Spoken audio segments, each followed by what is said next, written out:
1953లో కర్నూలు రాజధానిగా వచ్చింది. ఎప్పుడు మనకి ఇన్ని సంవత్సరాలుగా ఇన్ని దశాబ్దాలుగా ఇంకా కొట్టుకుంటూనే ఉన్నాం. అన్ని రాష్ట్రాలు ఏర్పడ్డాయి, భాషా ప్రయుక్త రాష్ట్రాలు ఏర్పడ్డాయి.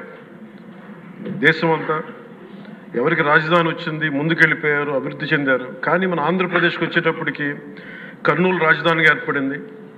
కాదని చెప్పి మళ్ళీ తెలంగాణలో కలిపారు. కొన్ని దశాబ్దాల తర్వాత మళ్ళీ విభజన జరిగింది. మళ్ళీ రాజధాని కోసం ఎత్తుక్కుంటూనే వచ్చాం. ముఖ్యంగా మనకు స్థిరమైన రాజధాని అనేది ఒకటి లేదు. అది బేసిక్గా అది కేంద్ర బిందువు ఒక అభివృద్ధికి, ఒక రాష్ట్రానికి.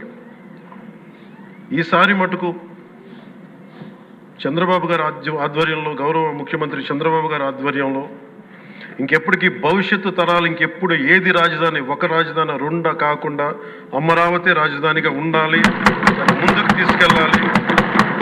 దానికి మేమందరం సహకరించాలి, సహకరిస్తామని ఈ సందర్భంగా మీకు తెలియజేసుకున్నాం అధ్యక్ష.